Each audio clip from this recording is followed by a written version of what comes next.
बंदी छोड़ सतगुरु रामपाल जी परमेश्वर जी की जय हो। परमपिता परमात्मा सारी सृष्टि के रचनहार, कुल मालिक, असंख्य ब्रह्मांडों के स्वामी, जगत गुरु, तीनों लोकों में प्रवेश करके सबका धारण पोषण करने वाले, राजाधिराज, आत्माधार, नाथों के नाथ, देवों के देव महादेव, सर्वेश्वर, महेश्वर, मृत्युंजय, अजरो अमर, आदि अनादि सनातनी प्रभु, जगत पिता जगदीश्वर, श्री श्री 1008 की उपाधि के वास्तविक अधिकारी, अकाल मूर्त सौद स्वरूपी राम वासुदेव, सर्वगतम ब्रह्म, परम पूज्य, प्रथम पूज्य, परम शांत, परम पुरुष, परम धनी, परम दयालु, सत्य कबीर, हक्का कबीर, अल्लाहु कबीर, अल्लाहु अकबर, बाखबर, अल्लाह ताला, जगत के तारणहार, जगत के मुक्तिदाता, जगत के जगन्नाथ, हारे के सहारे, हिंदुओं के राम, मुसलमानों के अल्लाह, सिखों के वाहिगुरु, ईसाइयों के मसीह, दया के सागर दयानिधि, करुणा के सागर करुणानिधि, स्वयंभू परिभू, संकट मोचन, कष्ट हरण, मंगल करण, दुख भंजन, अविगत कबीर, निर्विकार निर्विषम परमात्मा, अलय अलेख सतगुरु, आदि अनादि सतगुरु, असली मर्यादा पुरुषोत्तम, असली राम, असली कृष्ण, असली घनश्याम, असली मुरारी, राजाओं के राजा, महाराजाओं के महाराजा, शहंशाहों के शहंशाह, सम्राटों के सम्राट, भगवानों के भगवान, अल्लाहों के अल्लाह, प्रभुओं के प्रभु, मसीहाओं के मसीह, सच्चे वाहिगुरु, बाबाओं के बाबा, पीरों के पीर, सेठों के सेठ, जगत सेठ, सावलसा सेठ, सर्वगुण संपन्न, अनंत कोटि कलाओं के स्वामी, अनंत कोटि ब्रह्मांडों के नायक, योगियों में महायोगी, ध्यानियों में महाध्यानी, सिद्धों में परम सिद्ध, ज्ञानियों में तत्व ज्ञानी, ब्रह्म ज्ञानी, महाज्ञानी, परम ज्ञानी, सर्वश्रेष्ठ ज्ञानी, विज्ञानी, युवा कबीर, समर्थ कबीर, असमवात, अमित ओजा, सच्चे रहनुमा, करीम अल्लाह, सुभान अल्लाह, दुनिया के अंतिम पैगंबर, 8 सितंबर 1951 से गांव धनाना, जिला सोनीपत, हरियाणा, भारतवर्ष की पावन भूमि पे प्रकट रियल कल की भगवान श्री नारायण साकार हरि, श्री बाबा साहेब नूर अनंत परमात्मा, सच्चे दरवेश, सच्चे बाखबर, संत श्रोमणी सतगुरु रामपाल जी परमेश्वर जी के चरण कमल में साध संगति से जुड़े हुए देश विदेश से आप और हम सभी सत्सेवक भाई बहनों का अनंत कोटि दंडवत प्रणाम। सत्साई भाई और बहनों, बहुत बड़ी दया, बहुत बड़ी मेहर पूज्य गुरुदेव भगवान की, परमेश्वर रामपाल जी की, जिनके शुभ आशीर्वाद से, विशेष आशीर्वाद से आप और हम सभी भाई बहनों को, विशेषकर हिंदू समाज से जुड़े श्रद्धालुओं को परमपिता परमेश्वर जी के विषय में, भक्ति मार्ग के विषय में, सत भक्ति के विषय में, सत्य आध्यात्मिक मार्ग के विषय में विशेष गहन जानकारी प्राप्त हो रही है। क्योंकि सदियों से भाइयों और बहनों, भक्ति और भगवान के नाम पर हमारे धर्मगुरुओं ने तत्व ज्ञान के अभाव में हमें परमात्मा से कोसों दूर बैठा रखा था, जिस कारण से परमात्मा से मिलने वाले लाभ से हम वंचित रहे। अब परमेश्वर ने दया की है, एक बार पुनः हम सभी आत्माओं पर विशेष मेहर करते हुए सतलोक से चलकर अपने तेजोमय रूप को हल्का करते हुए तत्वदर्शी संत के रूप में प्रकट होकर सन 1994 से अपना यथार्थ 13वां कबीर पंथ चलाकर फिर से उसी सत्य आध्यात्मिक ज्ञान को जन जन तक पहुंचाते हुए अपने मिशन को आगे बढ़ा रहे हैं। और इस मिशन से जुड़कर लाखों की संख्या में भगत आत्माएं अध्यात्म के विषय में जानकर सत भक्ति मार्ग से जुड़कर लाभ भी उठा रही हैं। तो भाई और बहनों, सबसे बड़ी जो पहेली थी समाज के लिए वो यही थी कि परमात्मा है कैसा, साकार है, निराकार है, परमात्मा है तो धरती पर आता क्यों नहीं है, हमें दिखाई क्यों नहीं देता, हमसे बातें क्यों नहीं करता है, परमात्मा से मिलने वाले लाभ हमें प्राप्त क्यों नहीं हो रहे हैं। जबकि हमारे धर्मगुरु हमें जैसी भक्ति साधना करने को कहते थे हम वैसा ही तन मन धन से किया करते थे, फिर भी हमें वो लाभ नहीं प्राप्त हो रहे थे जो लाभ प्राप्त होने चाहिए थे। तो अब सतगुरु रामपाल जी परमेश्वर जी ने आकर अध्यात्म के सारे रहस्य उजागर किए हैं अपने ही पवित्र धर्मशास्त्रों से। और अब हमें समझ में आया है कि परमात्मा मिलता भी है, परमात्मा बातें भी करता है, परमात्मा गले से भी लगाता है, परमात्मा अपने भगत को सौ सुख भी देता है। तो भाइयों और बहनों, जिन आत्माओं पर ये रज़ा हो चुकी है, दया हो चुकी है, वो आत्माएं तो उस स्थिति में हैं जैसे गूंगा आदमी गुड़ खाकर उसका स्वाद बयान नहीं कर सकता। और बाकी यदि किसी ने परमात्मा के दर्शन करने हैं, साक्षात्कार करना है, उनसे तमाम आध्यात्मिक लाभ प्राप्त करने हैं, तो सर्वप्रथम सतगुरु रामपाल जी के सत्संगों को गहनता से सुनकर, समझकर, उसके बाद उनसे उपदेश प्राप्त करके उनके दिशा निर्देशन में, मार्गदर्शन में आजीवन मर्यादा में रहकर भक्ति करने का संकल्प करना है। उसके बाद उनके साथ भी वही अनुभव होंगे जो आज लाखों भगत भाई बहनों के साथ में हो रहे हैं। तो भाइयों और बहनों, आज के इस एपिसोड में, यानी जो पवित्र पुस्तक सतगुरु रामपाल जी ने अपने कर कमल से लिखी है, मानव समाज पर उपकार करते हुए, आज इस पुस्तक पर हमारा 25वां वीडियो है। और इस वीडियो में कबीर परमेश्वर, जो सारी सृष्टि के सृजनहार हैं, सबके पालन पोषण करता हैं, वो कबीर परमात्मा भारत देश की पवित्र भूमि पर इस कलयुग में किस प्रकार से प्रकट हुए और किस प्रकार से उनके बाल्यकाल की वेदों के अनुसार लीला में परवरिश हुई, परमेश्वर किन किन को आकर मिले, इन तमाम बातों की जानकारी हमें मिल रही है, जो कि सत्यनारायण कथा है। आज के इस वीडियो में हम आगे बढ़ेंगे, जिसमें हमें पता चलेगा कि जब वह कबीर परमात्मा सतलोक से चलकर पृथ्वी पर प्रकट होते हैं और फिर अपना ज्ञान प्रचार करने के लिए, यहाँ के एक विधान को बनाए रखने के लिए, गुरु शिष्य परंपरा को बनाए रखने के लिए, क्योंकि गुरु बिन ज्ञान नहीं हो सकता, गुरु बनाए बिना भक्ति मार्ग की शुरुआत नहीं हो सकती। इस बात को आप और हमें समझाते हुए और इस गुरु शिष्य परंपरा को बनाए रखते हुए, वह कबीर परमात्मा जो गुरुओं का गुरु होता है, पीरों का पीर होता है, स्वयं ही जगत गुरु होता है, उन्हें कोई गुरु बनाने की आवश्यकता नहीं होती है, परंतु फिर भी वो एक मुंह बोला गुरु धारण करते हैं। तो कलयुग में जब कबीर परमात्मा बनारस के काशी शहर में लहर तारा तालाब में कमल के विकसित फूल पर प्रकट हुए, और जब परमेश्वर लीला में अवस्था में धीरे धीरे बड़े हुए, 5 वर्ष के हुए, उसके बाद उन्होंने किस आत्मा को अपना मुंह बोला गुरु धारण किया, क्यों किया, और किस प्रकार से उन्होंने अपना ज्ञान अपने मुंह बोले गुरुदेव को समझाया, ये सारी बातें हम आज के वीडियो में प्राप्त करेंगे। पवित्र पुस्तक हिंदू साहिबान नहीं समझे गीता वेद पुराण, ऋषि रामानंद का उद्धार करना। ये जो ऋषि रामानंद जी हैं, जिनको पंडित रामानंद जी भी कहते हैं, जिनके उस समय काशी में 52 दरबार लगा करते थे, और ये वेल नोन सुप्रसिद्ध थे पूरी काशी में, पूरे भारत देश में, क्योंकि इन्होंने 1400 ऋषि शिष्य बना रखे थे, जो जगह जगह जाकर उनके बताए अनुसार ज्ञान का, धर्म का प्रचार किया करते थे।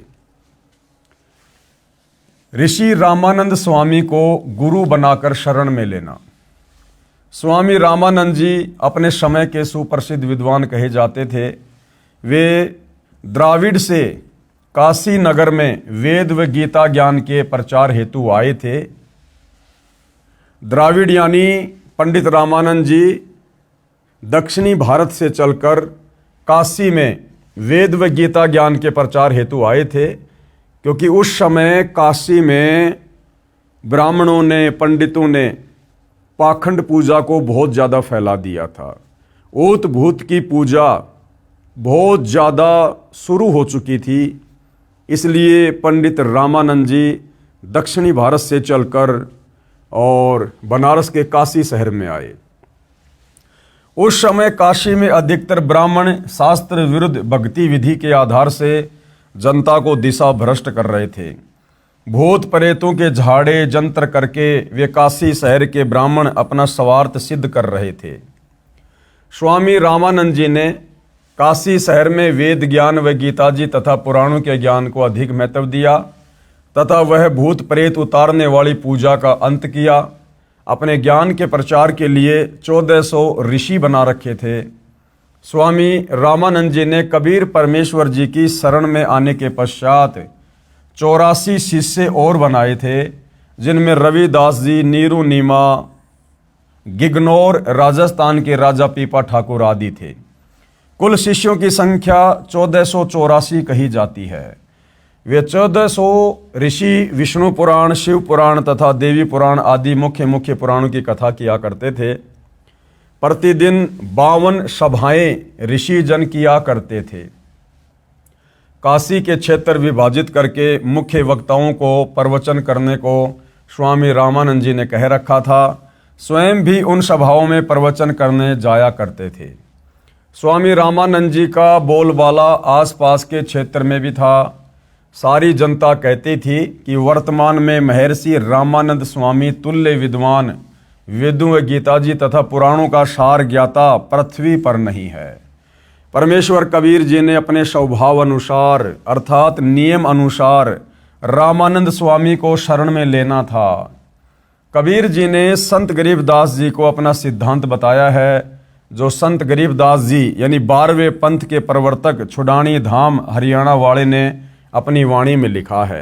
क्या लिखा है? गरीब जो जन हमरी शरण है, उसका हूँ मैं दास, और गेल गेल लाग्या फिरूं जब तक धरती आकाश। यानी जो आत्मा एक बार कबीर परमात्मा जी की शरण में आ जाती है, उस आत्मा को बार बार अपनी शरण में लेने के लिए, उसका उद्धार करने के लिए कबीर परमात्मा जन्म जन्मांतर उस आत्मा के पीछे लगे रहते हैं। गोता मारूं स्वर्ग में, जा बैठूं पाताल, गरीब दास ढूंढत फिरूं अपने हीरे मोती लाल। यानी वो परमात्मा अपनी अच्छी आत्माओं के लिए किसी भी लोक में चले जाते हैं।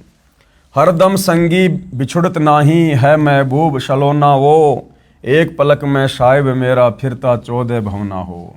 यानी वो परमात्मा एक सेकंड में किसी भी ब्रह्मांड में, किसी भी लोक में आ जा सकते हैं। जो बच्चा गऊ की नज़र में यूं साईं को संत, और भक्तों के पीछे फिरे भगत वत्सल भगवंत।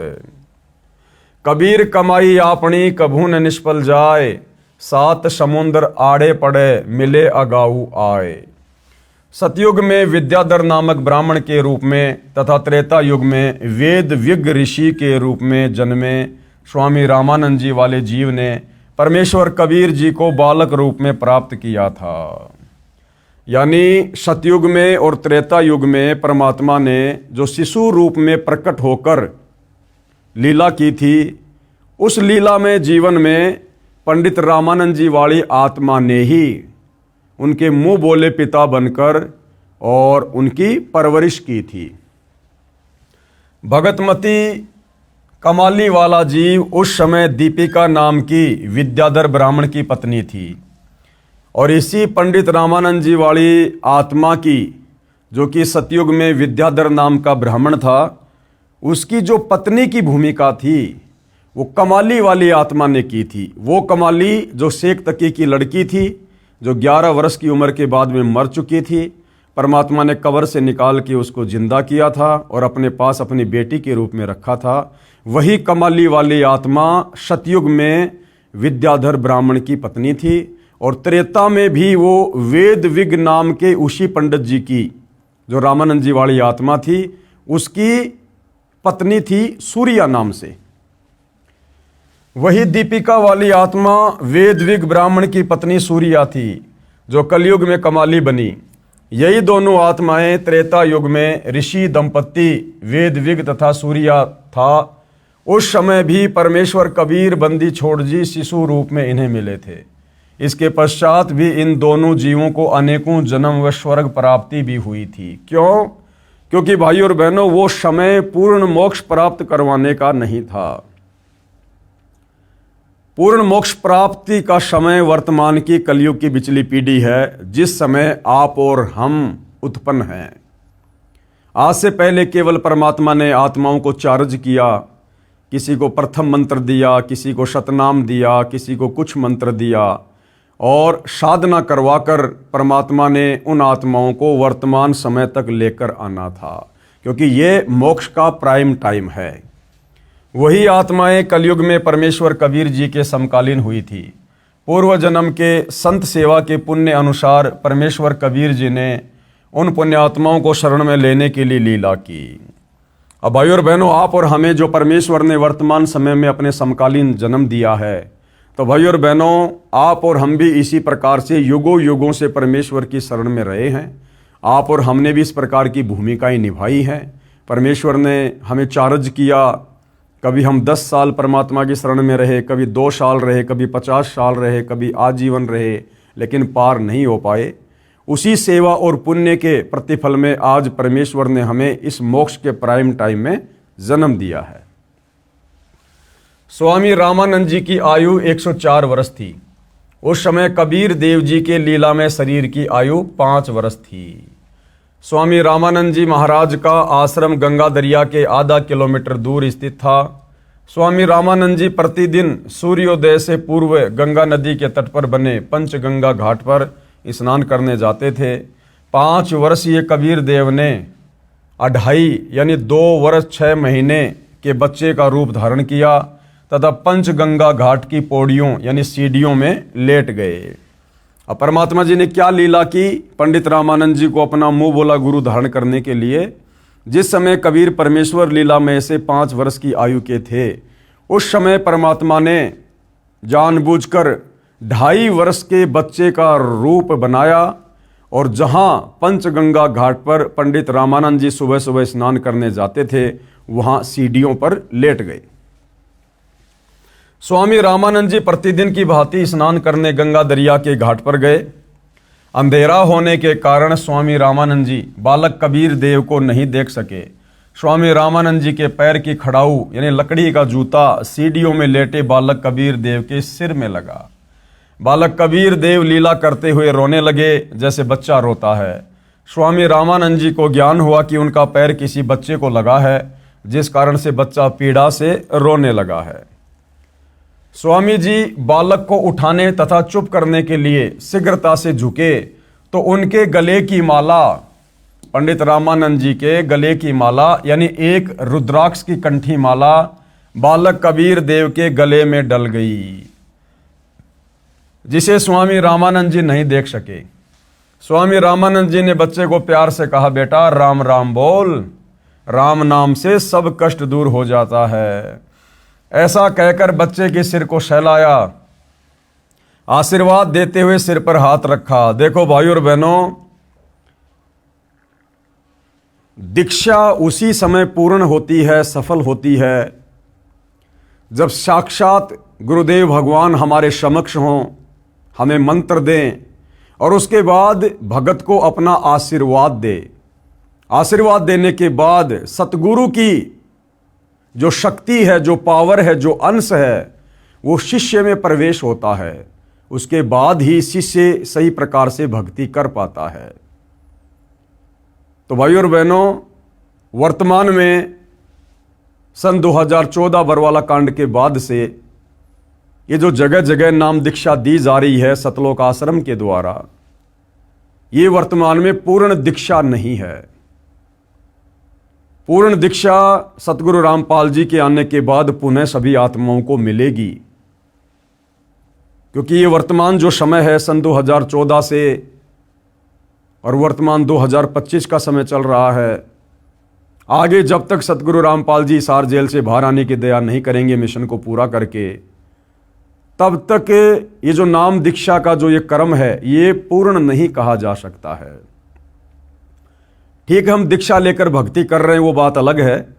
जैसी भक्ति मर्यादा में रहकर हम करेंगे, भक्ति धन अवश्य जो है वो जमा होगा। परंतु पूर्ण दीक्षा की जो प्रक्रिया है वो हिसार जेल से आने के बाद में सतगुरु रामपाल जी पुनः पूर्ण करवाएंगे। उसके बाद वे चाहे स्वयं दीक्षा दें, चाहे अपने आदेश से डीवीडी से दीक्षा दिलवाएं, वो फिर उनकी मौज, उनकी मर्जी।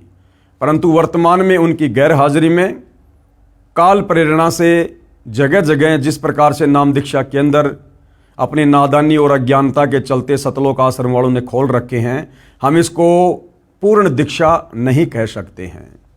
तो परमेश्वर कबीर जी ने किस प्रकार से पंडित रामानंद जी को अपना मुंह बोला गुरु धारण किया। क्या कहा? पंडित रामानंद जी ने प्यार से कहा, बेटा राम राम बोल, राम नाम से सब कष्ट दूर हो जाते हैं। ऐसा कहकर बच्चे के सिर को सहलाया, आशीर्वाद देते हुए सिर पर हाथ रखा। बालक कबीर परमेश्वर अपना उद्देश्य पूरा होने पर चुप होकर पौड़ियों पर बैठ गए तथा एक शब्द गाया और चल पड़े। ये शब्द अगम निगम बोध के पेज नंबर 34 पर लिखा है। गुरु रामानंद जी समझ पकड़ियो मोरी बाही, जो बालक रुन झुनिया खेलत सो बालक हम नाही। कि पंडित रामानंद जी सोच समझ के मुझे अपना शिष्य धारण करना, मैं वो बालक नहीं हूं जो खेल खिलौने से चुप हो जाता हूं, मान जाता हूं। हम तो लेना सत का सौदा, हम ना पाखंड पूजा चाही। वहां पकड़ो तो दृढ़ का पकड़, बहुर छूट न जाई। जो ममता से जन्मा वह नहीं इष्ट हमारा, जो माता से जन्मा वह नहीं इष्ट हमारा। देखो भाई और बहनों, कितनी बड़ी शिक्षा, कितनी बड़ी बात गुरुदेव भगवान कह रहे हैं। गुरुदेव कौन? कबीर। और हम कौन? कबीर पंथी। तो गुरुदेव भगवान क्या कह रहे हैं कि एक भगत का इष्ट कैसा होना चाहिए? क्या कह रहे हैं? जो माता से जन्मा वह नहीं इष्ट हमारा।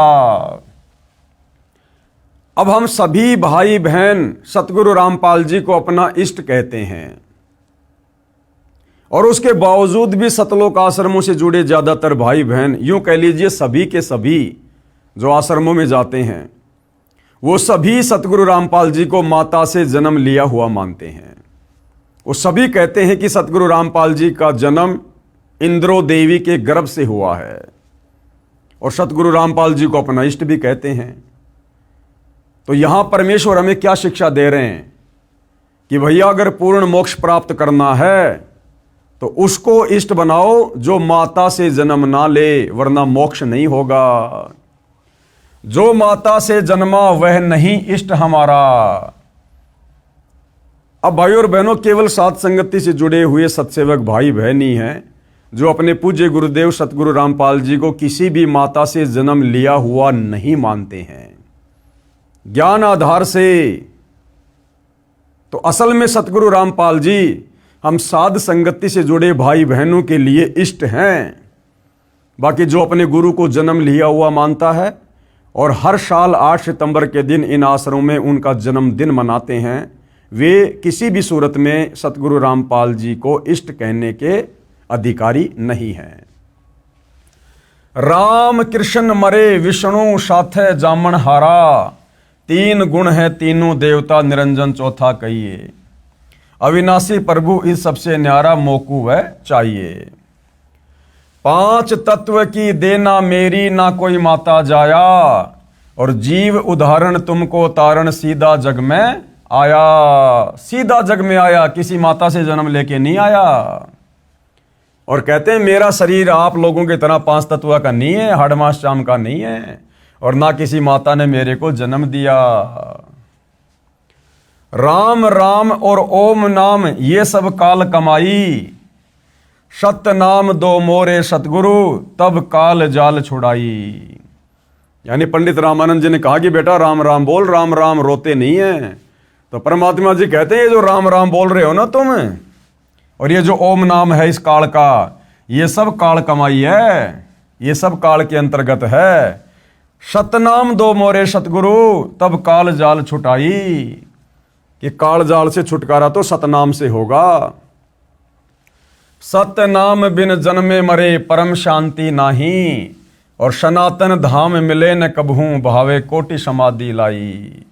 सार शब्द सरजीवन कहिए सब मंत्रन का सरदारा, कहे कबीर सुनो गुरुजी या विधि उतरे पारा। स्वामी रामानंद जी ने विचार किया कि वह बच्चा रात्रि में रास्ता भूल जाने के कारण यहाँ आकर सो गया होगा, इसे अपने आश्रम में ले जाऊंगा, वहाँ से इसके घर भिजवा दूंगा। ऐसा विचार करके स्नान करने लगे।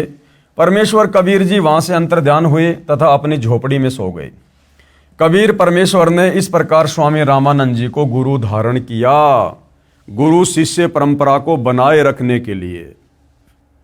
अगर उस समय कबीर परमेश्वर जो कि स्वयं जगत गुरु हैं, अगर पंडित रामानंद जी को मुंह बोला गुरु धारण ना करते तो वर्तमान समय में भाई और बहनों आप और हम भी भ्रमित हो जाते और लोग हमें कहते, जब हम लोगों को ये ज्ञान बताते कि भाई सतगुरु रामपाल जी पूर्ण गुरु हैं, उनसे उपदेश लेकर सत भक्ति कीजिए, तो लोग हमें कहते भैया तुम कबीर पंथी हो ना जी, तो तुम्हारे कबीर जी ने 650 साल पहले कौन सा गुरु धारण किया था, गुरु बनाने की क्या आवश्यकता है।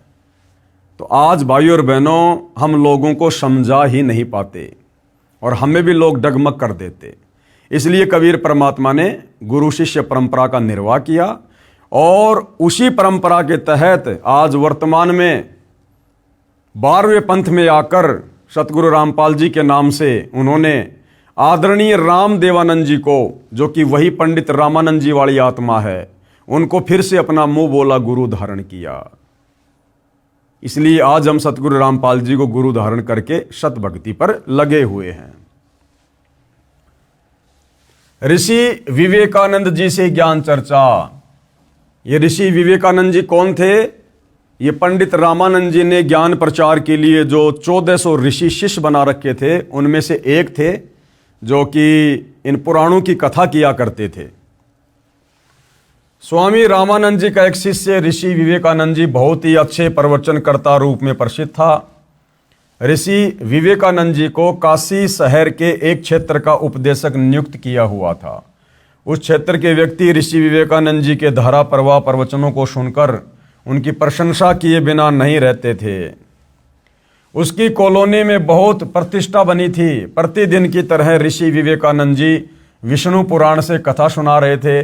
कह रहे थे भगवान विष्णु सर्वेश्वर है, अविनाशी अजन्मा है, सर्व सृष्टि रचनहार तथा पालनहार है, इनके कोई जन्मदाता माता पिता नहीं है, ये स्वयंभू है। ये ही त्रेता युग में अयोध्या के राजा दशरथ जी के घर माता कौशल्या देवी की पवित्र कोख से उत्पन्न हुए थे तथा श्री रामचंद्र नाम से प्रसिद्ध हुए।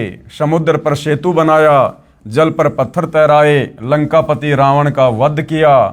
श्री विष्णु भगवान ही ने द्वापर युग में श्री कृष्णचंद्र भगवान का अवतारण धार कर वासुदेव जी के रूप में माता देवकी के गर्भ से जन्म लिया तथा कंस, केसी, शिशुपाल, जरासंध आदि दुष्टों का संहार किया।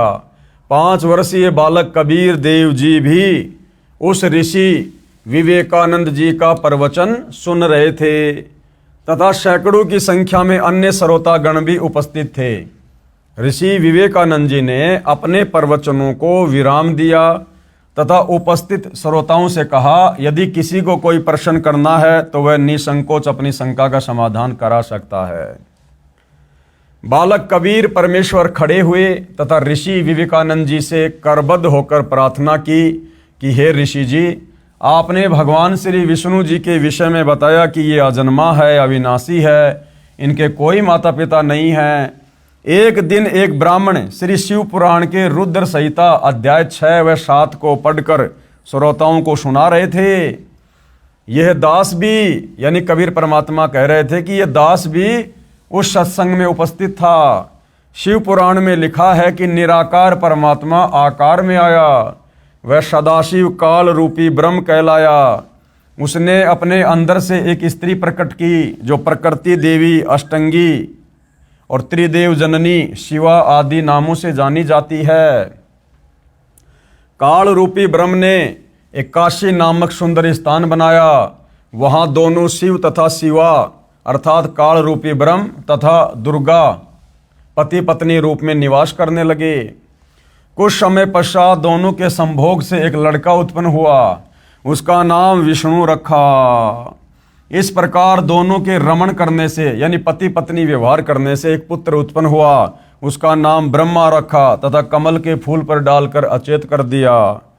फिर अध्याय 9 के अंत में लिखा है कि ब्रह्मा रजगुण है, विष्णु सतगुण है तथा शंकर तमगुण है, परंतु सदाशिव इनसे भिन्न है, वह गुणातीत है।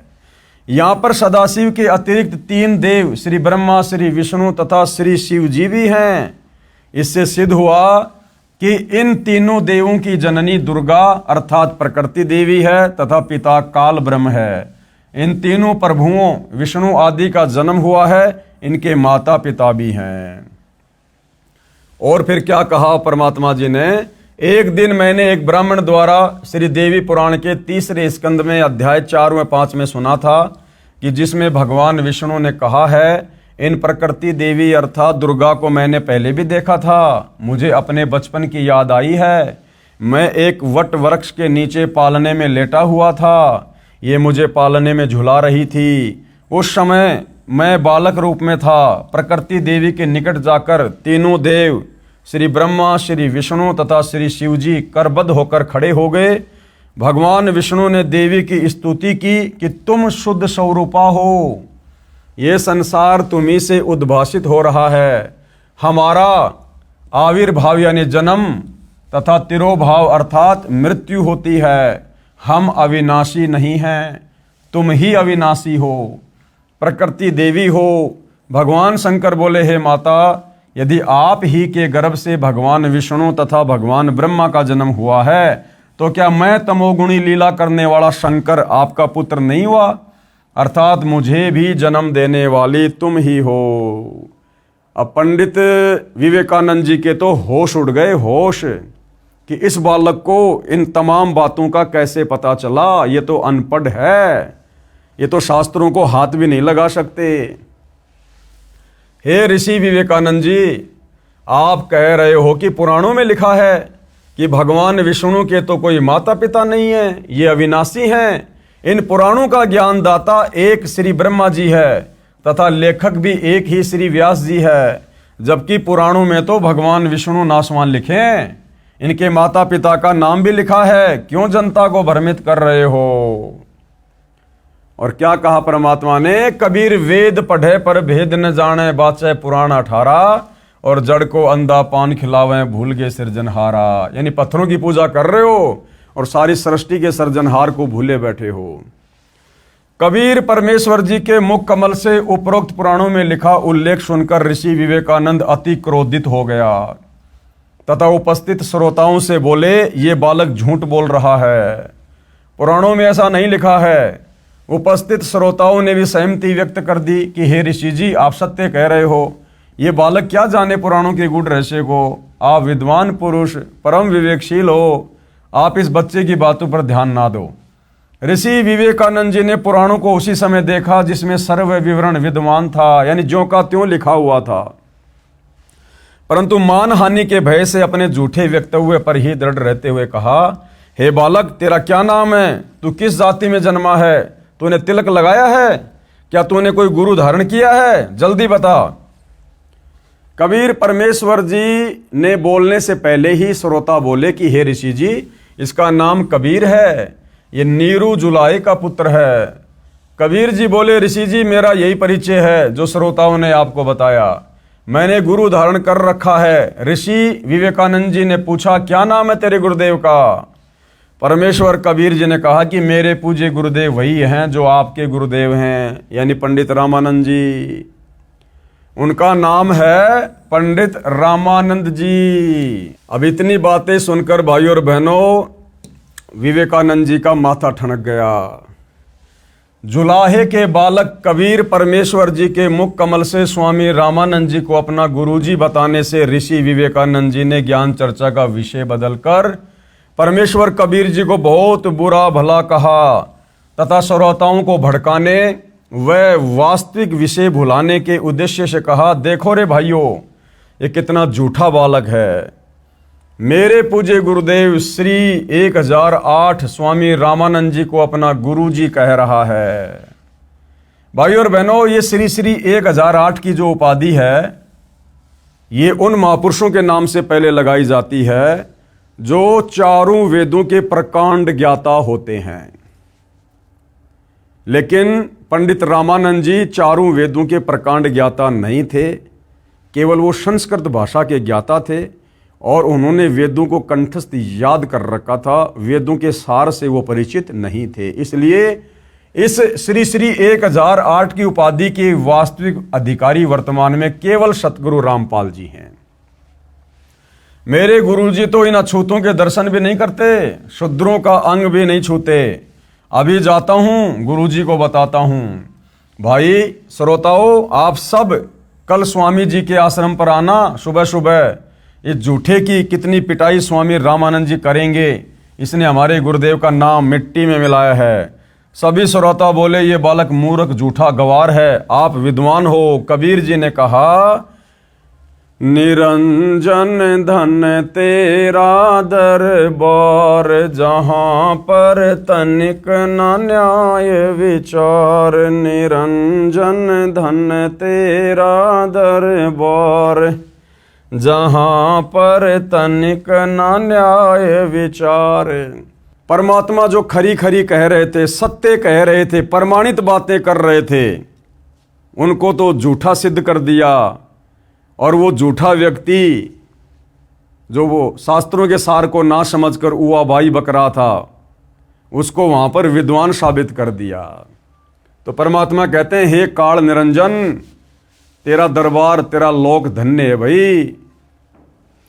भाई वैश्या ओडे मुल मुल खासा, गल मोतियों का हार। वैश्या ओडे मुल मुल खासा, गल मोतियों का हार।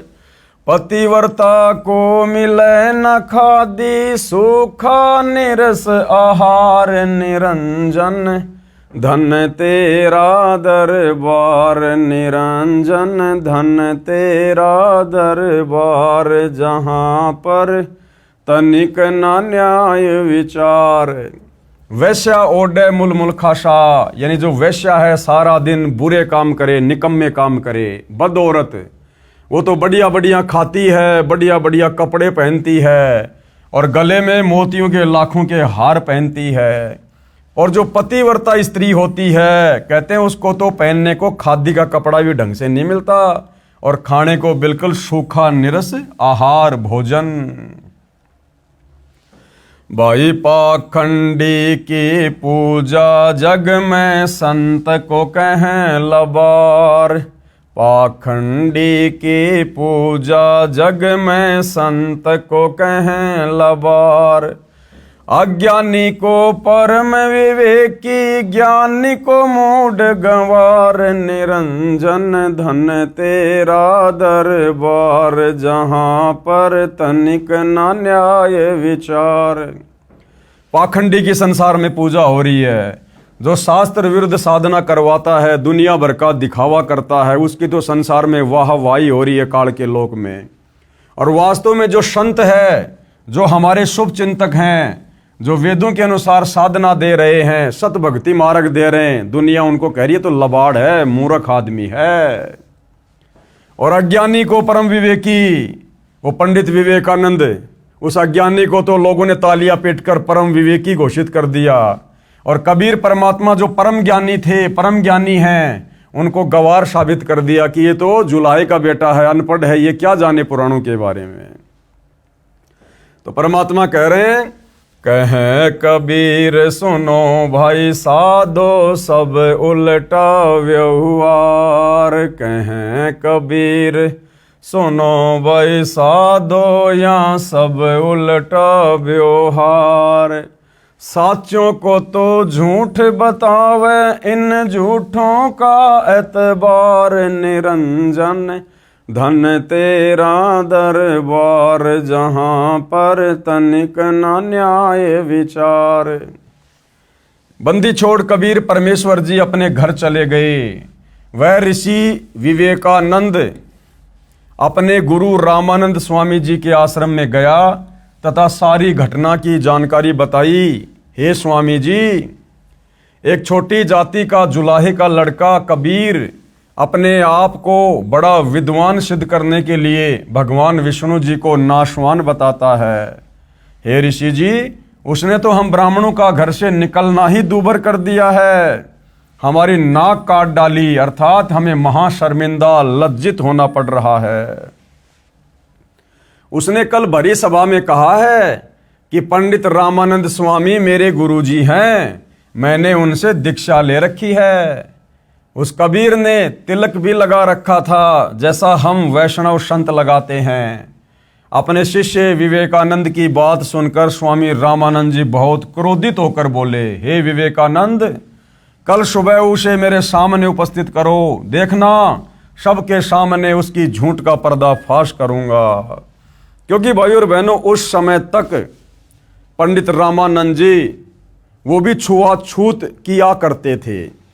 वो केवल ब्राह्मणों को ही नाम दीक्षा दिया करते थे, अन्य जाति वालों को नाम दीक्षा नहीं दिया करते थे।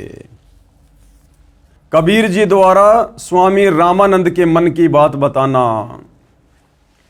दूसरे दिन विवेकानंद ऋषि अपने साथ 9 व्यक्तियों को लेकर जुलाहा कॉलोनी में नीरू के मकान के विषय में पूछने लगा कि नीरू का मकान कौन सा है। कॉलोनी के एक व्यक्ति को उनके हाव भाव से लगा कि ये कोई अप्रिय घटना करने के मकसद से आए हैं, यानी मारपिटाई के मकसद से आए हैं। उसने जल्दी से नीरू को जाकर बताया कि कुछ ब्राह्मण आपके घर आ रहे हैं, उनकी नीयत झगड़ा करने की है। नीमा भी वही खड़ी उस व्यक्ति की बातें सुन रही थी। उसी समय वे ब्राह्मण गली में नीरू के मकान की ओर आते दिखाई दिए।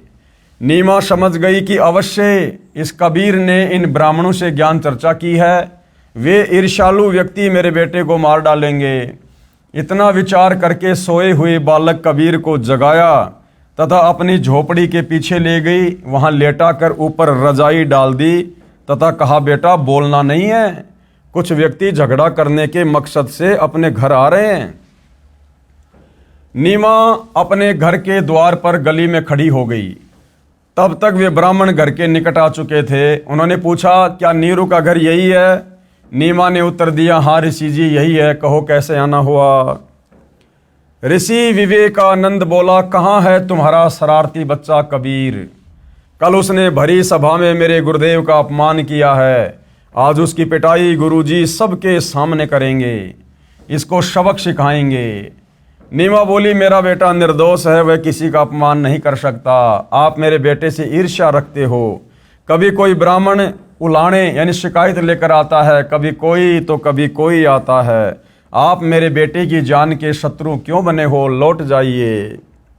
सभी ब्राह्मण बलपूर्वक यानी जोर जबरदस्ती नीरू की झोपड़ी में प्रवेश करके कपड़ों को उठा उठाकर बालक को खोजने लगे। 4 पाइयों को भी उलटकर पटक दिया। जोर जोर से ऊंची आवाज में बोलने लगे। माता पिता को दुखी जानकर बालक रूपधारी कबीर परमेश्वर जी रजाई से निकलकर खड़े हो गए तथा कहा, ऋषि जी मैं झोपड़ी के पीछे छुपा हूं। बच्चे की आवाज सुनकर सभी ब्राह्मण पीछे गए। वहां खड़े कबीर जी को पकड़कर अपने साथ ले जाने लगे। नीमा तथा नीरू ने विरोध किया। नीमा ने बालक कबीर जी को सीने से लगाकर कहा, मेरे बच्चे को मत ले जाओ, मत ले जाओ। ऐसा कहकर रोने लगी। निर्दयियों ने नीमा को धक्का मारकर जमीन पर गिरा दिया। नीमा फिर उठकर पीछे दौड़ी तथा बालक कबीर जी का हाथ उनसे छुटवाने का प्रयत्न किया। एक व्यक्ति ने ऐसा थप्पड़ मारा, नीमा के मुख व नाक से खून टपकने लगा। नीमा रोती हुई गली में अचेत हो गई। नीरू ने भी बच्चे को छुड़वाने की कोशिश की तो उसे भी पीट पीट कर मृत सम कर दिया। यानी इतनी पिटाई की उन लोगों ने, अपनी तरफ से मार कर ही छोड़ गए। कॉलोनी वाले उठाकर उनके घर ले गए। बहुत समय पश्चात दोनों सचेत हुए। बच्चे के वियोग में रो रो कर दोनों का बुरा हाल था।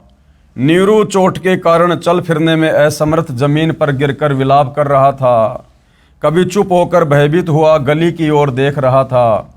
मन में सोच रहा था कि कहीं वे लौट कर ना आ जाएं तथा मुझे जान से न मार डालें। फिर बच्चे को याद करके विलाप करने लगता, मेरे बेटे को मत मारो, मत मारो, इसने क्या बिगाड़ा है तुम्हारा। ऐसे पागल जैसी स्थिति नीरू की हो गई थी। नीमा होश में आती थी, फिर अपने बच्चे के साथ हो रहे अत्याचार की कल्पना कर बेहोश हो जाती थी। मोहल्ले के स्त्री पुरुष उनकी दशा देखकर अति दुखी थे।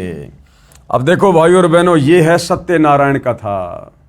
अब कबीर परमेश्वर सारी सृष्टि के मालिक, जिनके आधे बाल के बराबर पूरी कायनात, पूरी सृष्टि नहीं है, लेकिन परमेश्वर जी ने अपनी तरफ से किसी को छुआ भी नहीं, अपनी तरफ से किसी को ना मारा ना किसी को पीटा। और भाई और बहनों, हमारे बाकी के भगवान, जिनको हम भगवान कहा करते थे, श्री राम, श्री कृष्ण, वो तो बचपन से ही शिकार करने लग गए थे, बेजुबान जानवरों का वध करने लग गए थे। बड़े होकर उन्होंने कितनी लड़ाइयां लड़ी, करोड़ों लोगों को मरवा दिया, और फिर भी हम उनको परमात्मा कहा करते थे। तो भाई और बहनों, ये है सत्यनारायण कथा। प्रातः काल का समय था। स्वामी रामानंद जी गंगा नदी पर स्नान करके लौटे ही थे और अपनी झोपड़ी में बैठे थे। जब उन्हें पता चला कि उस बालक कबीर को पकड़कर ऋषि विवेकानंद जी की टीम ला रही है, तो स्वामी रामानंद जी ने अपनी कुटिया के द्वार पर कपड़े का पर्दा लगा लिया, ये दिखाने के लिए कि मैं पवित्र जाति का ब्राह्मण हूं तथा शूद्रों को दीक्षा देना तो दूर की बात, सुबह सुबह तो उनका दर्शन भी नहीं करता। ऋषि विवेकानंद जी ने बालक कबीर देव जी को कुटिया के समक्ष खड़ा करके कहा, हे गुरुदेव, ये रहा वह झूठा बच्चा कबीर जुलाहा। उस समय ऋषि विवेकानंद जी ने अपने प्रचार क्षेत्र के व्यक्तियों को विशेष कर बुला रखा था, ये दिखाने के लिए कि ये कबीर झूठ बोलता है।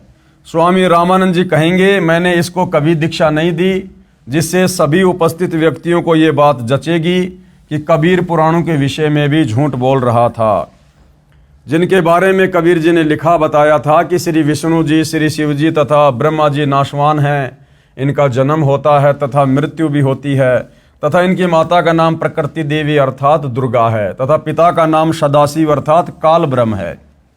जिन हाथों से कबीर परमेश्वर को पकड़ कर लाए थे, उन सभी व्यक्तियों ने अपने हाथ मिट्टी से रगड़ रगड़ कर धोए तथा सर्व उपस्थित व्यक्तियों के समक्ष बाल्टी में जल भरकर स्नान किया। सर्व वस्त्र जो शरीर पर पहन रखे थे वे भी कूट कूट कर धोए, लोगों को दिखाने के लिए कि ऐसे नीच जाति वालों को तो हम छूना भी पसंद नहीं करते।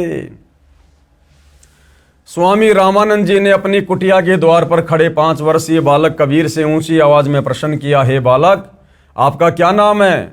कौन जाति में जन्म है? आपका भक्ति पंथ मार्ग कौन है? उस समय लगभग 1000 की संख्या में दर्शक उपस्थित थे। बालक कबीर जी ने भी आधीनता से ऊंची आवाज में उत्तर दिया। क्यों? क्योंकि उस समय तक कबीर परमेश्वर पंडित रामानंद जी को अपना मुंह बोला गुरु धारण कर चुके थे, और गुरु के समक्ष किस प्रकार से बातें की जाती हैं, किस प्रकार से खड़ा हुआ जाता है, किस प्रकार से बोला जाता है, वो शिक्षा हमें पूज्य गुरुदेव भगवान दे रहे हैं। जाति हमारी जगत गुरु परमेश्वर है पंथ, गरीबदास लिखित पढ़े मेरा नाम निरंजन कंत। ये पंडित जी, मेरी जाति है जगत गुरु, सारे संसार को ज्ञान देने के लिए आता हूं मैं, और मेरा जो पंथ है वो है परम सनातन धाम परमेश्वर। गरीब दास लिखित पढ़े मेरा नाम निरंजन कंत। और वास्तव में जो निरंजन परमात्मा है, निरंजन माया रहित परमात्मा, मालिक ने कहा कि वो मैं ही हूं। हे स्वामी सृष्टा मैं, सृष्टि मेरे तीर, दास गरीब अधर बसों, अविगत सत्य कबीर। हे स्वामी जी, मैं सारी सृष्टि को रचने वाला उसका सृष्टा हूं, परमात्मा हूं, और दास गरीब अधर बसूं, मैं सतलोक में रहता हूं, और मेरा नाम है अविगत सत्य कबीर। गोता मारूं स्वर्ग में, जा बैठूं पाताल, गरीब दास ढूंढत फिरूं, हीरे माणक लाल। और मैं यहाँ इन लोकों में अपनी अच्छी आत्माओं के लिए आता हूँ, उनको भक्ति दान देने के लिए। भावार्थ, कबीर जी ने कहा, हे स्वामी रामानंद जी, परमेश्वर के घर कोई जाति नहीं है। आप विद्वान पुरुष होते हुए वर्ण भेद को महत्व दे रहे हो। मेरी जाति व नाम तथा भक्ति पंथ जानना चाहते हो तो सुनो। मेरा नाम वही कबीर देव है जो वेदों में लिखा है, जिसे आप जी पढ़ते हो। मैं वह निरंजन यानी माया रहित कंत यानी सबका पति अर्थात सबका स्वामी हूँ, और मैं ही सर्व सृष्टि रचनहार सृष्टा हूँ। ये सृष्टि मेरे ही आश्रित तीर यानी किनारे है, मेरे ऊपर ही आधारित है। मैं ऊपर शतलोक में निवास करता हूँ। मैं वह अमर अव्यक्त यानी अविगत सत्य कबीर हूँ, जिसका वर्णन गीता अध्याय 8 श्लोक 20 से 22 में है।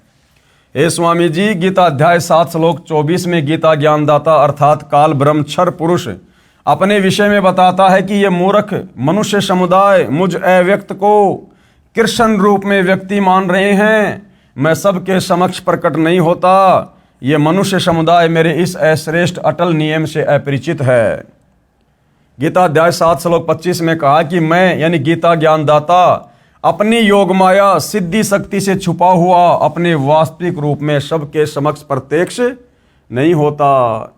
ये अज्ञानी जन समुदाय मुझ कृष्ण व राम आदि की तरह माता से जन्म न लेने वाले प्रभु को तथा अविनाशी जो अन्य अव्यक्त परमात्मा है उसको नहीं जानते।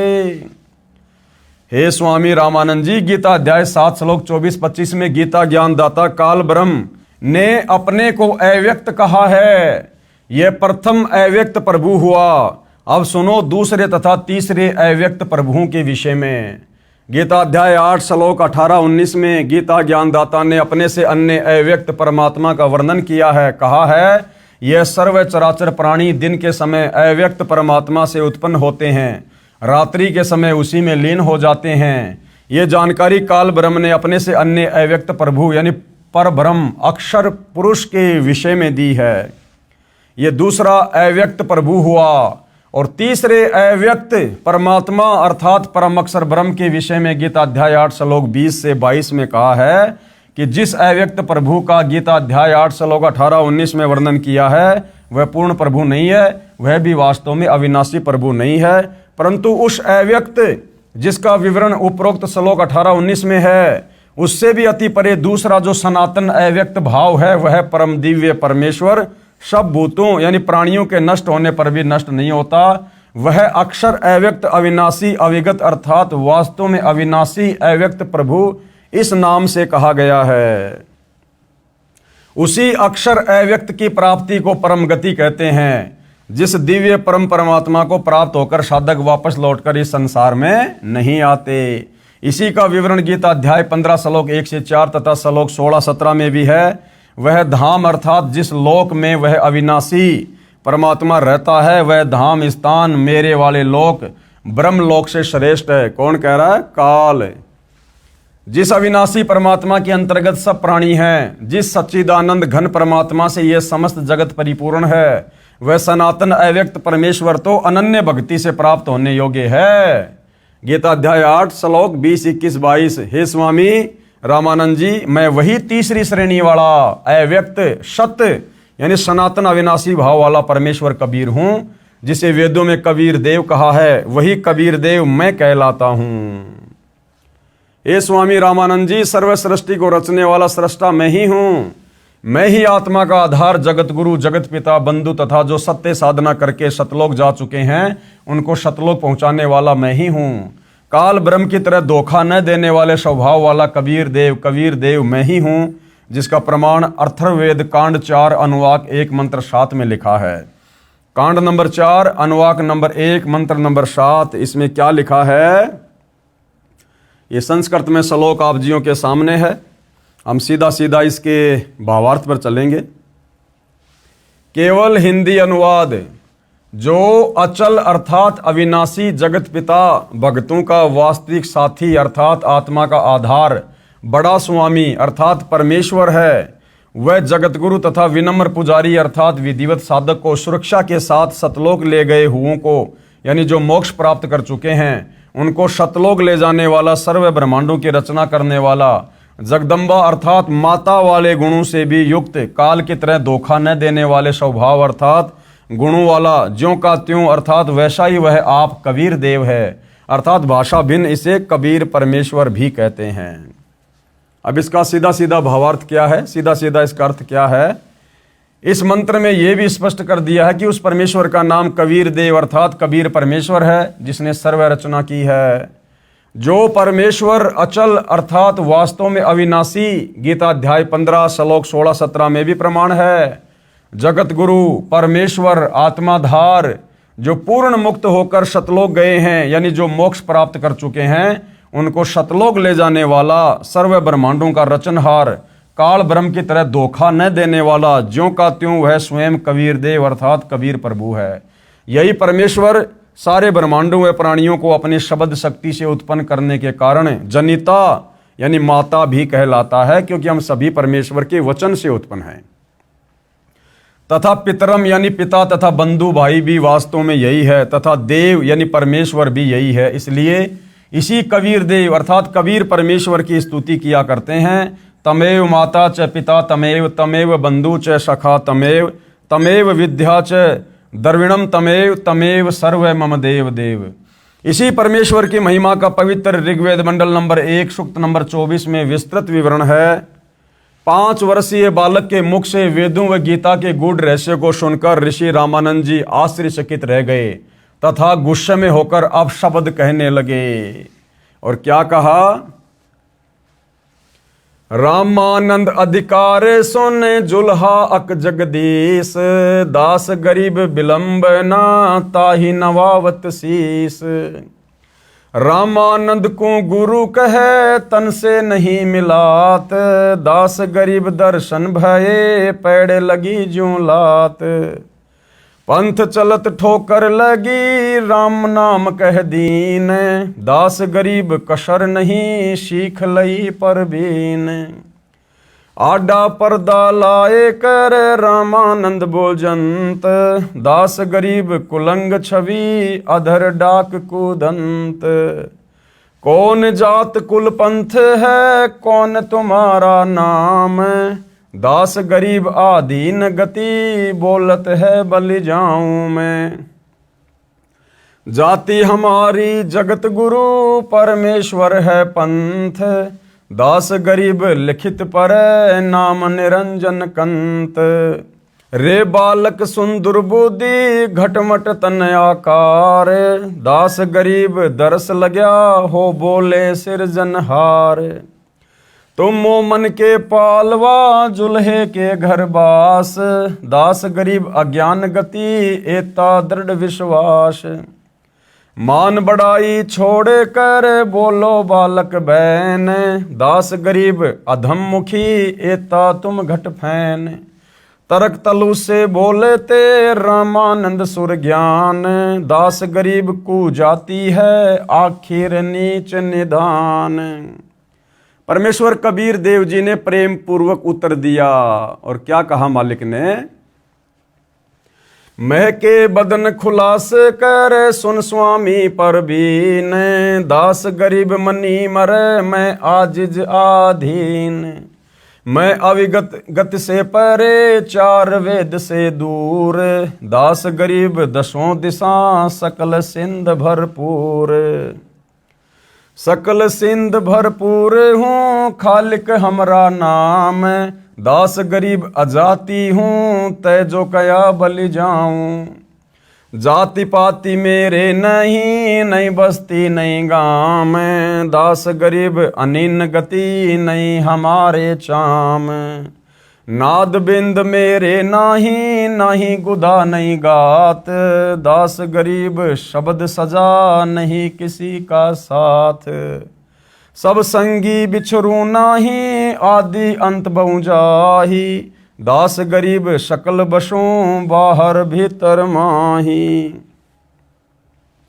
ए स्वामी सृष्टा में सृष्टि हमारे तीर, दास गरीब अधर बसों अविगत सत्य कबीर। पौमी धरनी आकाश में व्यापक सब ठोर, दास गरीब ना दूसरा हम समतुल नाही और।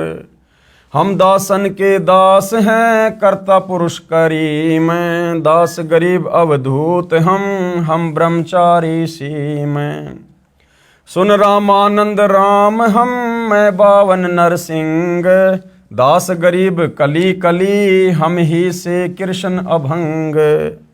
हम ही से इंद्र कुबेर है, ब्रह्मा विष्णु महेश, दास गरीब धर्म ध्वजा, धरणी रसा तल शेष। सुन स्वामी सती भाख हों, झूठ न हमरे रिंच, दास गरीब हम रूप बिन, और सकल पर पंच। गोता लाऊं स्वर्ग में, फिर बैठूं पाताल, गरीब दास ढूंढत फिरूं, हीरे माणिक लाल। इस दरिया कंकर बहुत, लाल कहीं कहीं ठावे, गरीब दास माणिक चुगे, हम मुरजीवा नाव। मुरजीवा माणिक चुगे, कंकर पत्थर डारी, दास गरीब डोरी अगम, उतरो शब्द आधार। स्वामी रामानंद जी ने कहा, अरे कुजात अर्थात शूद्र, छोटा मुंह बड़ी बात, तू अपने आप को परमात्मा कहता है, तेरा शरीर हाड़ मांस व रक्त निर्मित है। तू अपने आप को अविनाशी परमात्मा कहता है, तेरा जुलाहे के घर जन्म है, फिर भी अपने आप को अजन्मा अविनाशी कहता है, तू कपटी बालक है। परमेश्वर कबीर जी ने कहा, ना मैं जन्मूं ना मैं रू, जो मैं आऊं त्यों जाऊं, गरीब दास सतगुरु भेद से, लखो हमारा ठाव। सुन रामानंद राम में, मुझसे ही बावन नरसिंह, दास गरीब युग युग हमसे ही हुए कृष्ण अभंग। कबीर जी ने उत्तर दिया, हे रामानंद जी, मैं न तो जन्म लेता हूं न मृत्यु को प्राप्त होता हूं। मैं 84 लाख प्राणियों के शरीरों में आने यानी जन्म लेने व जाने यानी मृत्यु होने के चक्कर से भी रहित हूं, और मेरी विशेष जानकारी किसी तत्वदर्शी संत सतगुरु से ज्ञान को सुनकर प्राप्त करो।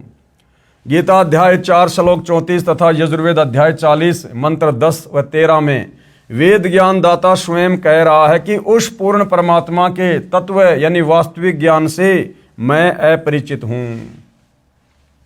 उस तत्व ज्ञान को तत्वदर्शी संतों से सुनो, उन्हें दंडोत प्रणाम करो, अति विनम्र भाव से परमात्मा के पूर्ण मोक्ष मार्ग के विषय में ज्ञान प्राप्त करो। जैसी भक्ति विधि से तत्वदृष्टा संत बताए वैसी साधना करो। गीता अध्याय 15 श्लोक 17 में लिखा है कि श्लोक 16 में जिन दो पुरुषों यानी भगवानों, एक क्षर पुरुष अर्थात काल ब्रह्म तथा दूसरा अक्षर पुरुष अर्थात परब्रह्म का उल्लेख है, वास्तव में अविनाशी परमेश्वर तथा सर्व का पालन पोषण व धारण करने वाला परमात्मा तो उन उपरोक्त दोनों से अन्य ही है। हे स्वामी रामानंद जी, वह उत्तम पुरुष अर्थात सर्वश्रेष्ठ प्रभु मैं ही हूं। इस बात को सुनकर स्वामी रामानंद जी बहुत नाराज हो गए तथा कहा कि रे बालक, तू निम्न जाति का और छोटा मुंह बड़ी बात कर रहा है। तू अपने आप भगवान बन बैठा, बुरी गालियां भी दी। कबीर साहिब बोले कि गुरुदेव, आप मेरे गुरुजी हैं, आप मुझे गाली दे रहे हो तो भी मुझे आनंद आ रहा है, लेकिन मैं जो आपको कह रहा हूं, मैं ज्यों का त्यों पूर्ण ब्रह्म ही हूं, इसमें कोई संशय नहीं है। इस बात को सुनकर रामानंद जी ने कहा कि ठहर जा, तेरी तो लंबी कहानी बनेगी, तू ऐसे नहीं मानेगा, मैं पहले अपनी पूजा कर लेता हूं। रामानंद जी ने कहा कि इसको बैठाओ, मैं पहले अपनी कुछ क्रिया रहती है वह कर लेता हूं, बाद में इसे निपटूंगा। अब चारों वेदों को पढ़ने वाले विद्वान समझे जाने वाले स्वामी रामानंद जी क्या भक्ति क्रिया किया करते थे। भगवान विष्णु जी की एक काल्पनिक मूर्ति बनाते थे, मन में कल्पना करते थे कि सामने विष्णु जी की मूर्ति रखी है, सामने मूर्ति दिखाई देने लग जाती थी। जैसे कर्मकांड करते हैं, भगवान की मूर्ति के पहले वाले सारे कपड़े उतार कर उसको जल से स्नान करवा कर फिर साफ सुथरे कपड़े भगवान ठाकुर को पहनाकर गले में माला डालकर तिलक लगाकर मुकुट रख देते हैं। रामानंद जी कल्पना कर रहे थे, कल्पना करके भगवान की काल्पनिक मूर्ति बनाई।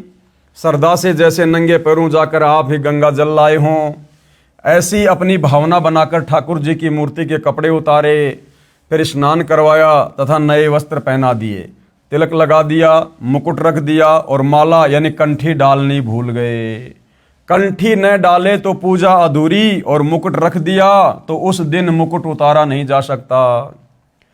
उस दिन मुकुट उतार दे तो पूजा खंडित। स्वामी रामानंद जी अपने आप को कोस रहे हैं कि इतना जीवन हो गया मेरा, कभी भी ऐसी गलती जिंदगी में नहीं हुई थी। प्रभु, आज मुझ पापी से क्या गलती हुई है। यदि मुकुट उतारूं तो पूजा खंडित। उसने सोचा कि मुकुट के ऊपर से कंठी माला डालकर देखता हूं। यानी वो कल्पना कर रहे थे अपने मन ही मन में, सामने ना कोई मूर्ति है, ना कोई मुकुट है, ना कोई माला है, ऊपर से उन्होंने पर्दा भी लगा रखा था ताकि बाहर से कोई देख ना ले। कल्पना से कह रहे हैं, कोई सामने मूर्ति नहीं है और पर्दा लगा है। कबीर साहब दूसरी ओर बैठे हैं, मुकुट में माला फंस गई, आगे नहीं जा रही थी, जैसे सौपन देख रहे हों। रामानंद जी ने सोचा अब क्या करूं, हे भगवान आज तो मेरा सारा दिन ही व्यर्थ गया, आज की मेरी भक्ति कमाई व्यर्थ गई। क्योंकि जिसको परमात्मा की कसक होती है उसका एक नित्य नियम भी रह जाए तो उसको दर्द बहुत होता है। जैसे इंसान की जेब कट जाए और फिर बहुत पश्चाताप करता है। प्रभु के सच्चे भक्तों को इतनी लगन होती है। इतने में बालक रूपधारी कबीर परमेश्वर जी ने कहा कि स्वामी जी माला की घुंडी खोलो और माला गले में डाल दो। इतने में बाहर बैठे हुए कबीर परमेश्वर जी ने कहा कि पंडित जी इस माला की गांठ खोल लो, जो माला आपकी इन कल्पनाओं में मुकुट में अटक गई है ना, उसकी गांठ खोल लो। गांठ खोल के गले में डाल के गांठ मार दो, मुकुट भी नहीं उतारना पड़ेगा और आपकी पूजा भी खंडित नहीं होगी।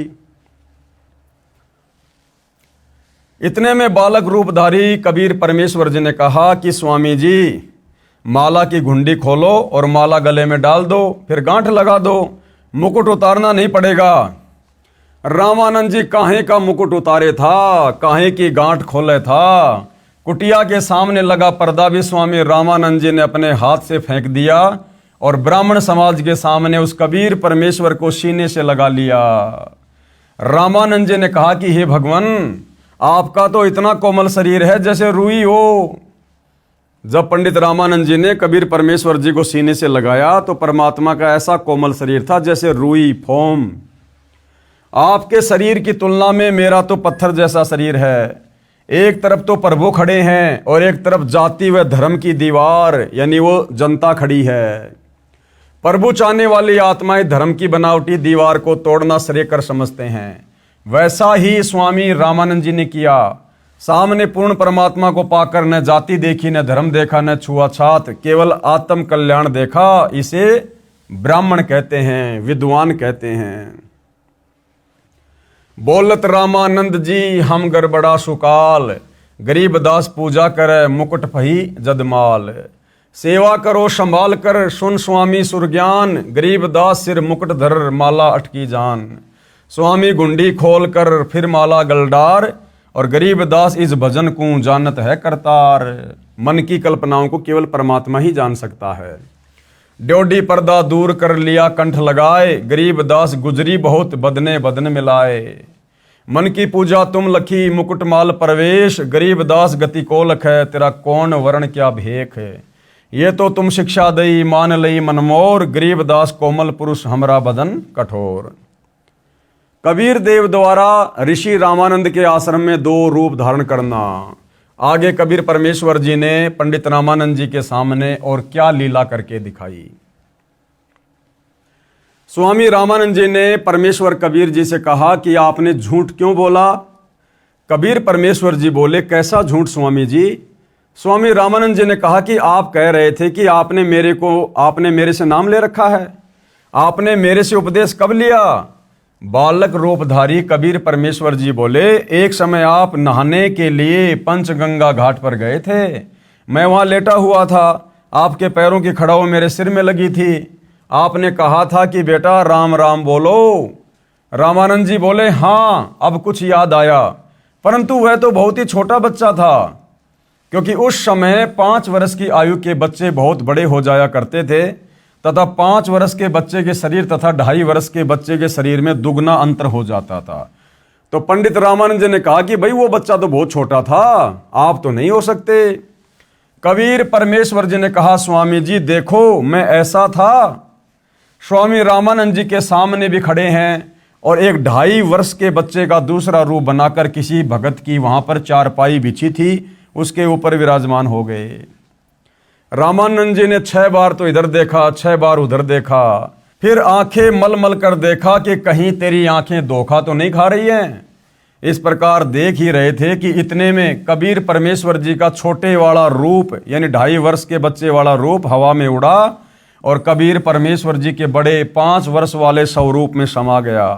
5 वर्ष वाले स्वरूप में कबीर परमेश्वर जी रह गए। रामानंद जी बोले कि मेरा संशय मिट गया कि आप ही पूर्ण ब्रह्म हो। हे परमेश्वर, आपको कैसे पहचान सकते हैं? आप किस जाति में उत्पन्न तथा कैसी वेशभूषा में खड़े हो? हम नादान प्राणी आपके साथ वाद विवाद करके दोषी हो गए। क्षमा करना परमेश्वर कबीर देव, मैं आपका अनजान बच्चा हूं। रामानंद जी ने फिर अपनी अन्य शंकाओं का निवारण करवाया। क्या क्या शंकाएं? शंका नंबर 1, हे कबीर देव, मैं राम राम कोई मंत्र शिष्यों को जाप करने को नहीं देता। यदि आपने मुझसे दीक्षा ली है तो वह मंत्र बताइए जो मैं शिष्य को जाप करने को देता हूं। क्योंकि रामानंद जी जो नाम दिया करते थे वो गुप्त रखा करते थे, गुप्त। और वैसे एक दूसरे को कोडवर्ड में राम राम कहा करते थे, राम राम। तो आपस में जब राम राम कहा करते थे तो राम राम बोलने वाले समझ जाया करते थे कि भैया अपने सुमरण पे ध्यान लगाओ, जो वास्तविक मंत्र हमें गुरुदेव ने दिया है। जैसे हम भगत भाई बहन आपस में सतसाई बोलते हैं तो सतसाई कोई जाप मंत्र नहीं है, लेकिन आपस में सतसाई बोलने का मतलब है हम एक दूसरे को याद दिला रहे हैं कि भैया जो गुरुजी ने हमें वास्तविक जो सतनाम दिया है, प्रथम मंत्र दिया है, उसके सुमरण में कोई भूल तो नहीं पड़ गई। उत्तर कबीर देव का, हे स्वामी जी, आप ओम नाम जाप करने को देते हो। कौन सा नाम? ओम नाम। तथा ओम भगवते वासुदेवाय नमः का जाप तथा विष्णु स्तोत्र की आवर्ती की भी आज्ञा देते हो। मालिक तो अंतर्यामी थे। फिर पंडित रामानंद जी को शंका हुई, आपने जो मंत्र बताया ये तो सही है, एक शंका और है, उसका भी निवारण कीजिए। मैं जिसे शिष्य बनाता हूं उसे एक चिन्ह देता हूं, वह आपके पास नहीं है, यानी कंठी माला। उत्तर दिया, बंदी छोड़ कबीर देव जी बोले, हे गुरुदेव, आप तुलसी की लकड़ी के एक मणके की कंठी माला गले में पहनने के लिए देते हो। ये देखो गुरुजी, उसी दिन आपने अपनी कंठी गले से निकालकर मेरे गले में पहनाई थी। ये कहते हुए कबीर देव ने अपने कुर्ते के नीचे गले में पहनी वही कंठी माला सार्वजनिक कर दी। रामानंद जी समझ गए यह कोई साधारण बच्चा नहीं है, यह प्रभु का भेजा हुआ कोई तत्वदर्शी आत्मा है। इससे ज्ञान चर्चा करनी चाहिए। चर्चा के विषय को आगे बढ़ाते हुए स्वामी रामानंद जी बोले, हे बालक कबीर, आप अपने आप को परमेश्वर कहते हो, परमात्मा ऐसा अर्थात मनुष्य जैसा थोड़ी ही है। अब बताओ, पंडित रामानंद जी वेदों को पढ़ा करते थे और वेदों में सब कुछ लिखा हुआ है लेकिन नहीं समझ पाए।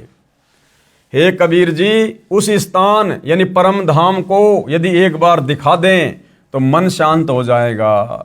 यदि आप अपने परम धाम सतलोक को दिखा दोगे तो मेरी आत्मा शांत हो जाएगी, मैं फिर यकीन कर लूंगा। मैं वर्षों से ध्यान योग अर्थात हठ योग करता हूं। मैं समाधिस्थ होकर आकाश में बहुत ऊपर तक सैर करके आता हूं। परमेश्वर कबीर जी ने कहा कि हे स्वामी जी, आप समाधिस्थ होइए, कि आप लगाओ अपनी समाधि। स्वामी रामानंद जी का हठ योग यानी ध्यान मेडिटेशन करना रोजाना का अभ्यास था। तुरंत ही समाधिस्थ हो गए। समाधि दशा में स्वामी जी की सुरती यानी ध्यान त्रिवेणी तक जाती थी। त्रिवेणी पर 3 रास्ते हो जाते हैं। बायां रास्ता धर्मराज के लोक तथा ब्रह्मा विष्णु तथा शिव जी के लोकों को तथा स्वर्गलोक आदि को जाता है, और दायां यानी राइट वाला रास्ता 88,000 खेड़ों नगरियों की ओर जाता है, और जो सामने वाला रास्ता होता है वो ब्रह्मलोक को जाता है, काल के लोक में। वह ब्रह्मरंध्र भी कहा जाता है। स्वामी रामानंद जी कई जन्मों से साधना करते हुए आ रहे थे, इस कारण से इनका ध्यान तुरंत लग जाता था। बालक रूपधारी परमेश्वर कबीर जी स्वामी रामानंद जी को ध्यान में आगे मिले तथा वहां का सब भेद रामानंद जी को बताया। हे स्वामी जी, आपकी भक्ति साधना कई जन्मों की संचित है। जिस समय आप शरीर त्याग कर जाओगे, इस बाएं रास्ते से जाओगे, लेफ्ट वाले रास्ते से जाओगे, और इस रास्ते में स्वचालित द्वार, ऑटोमेटिक खुलने वाले गेट लगे हैं।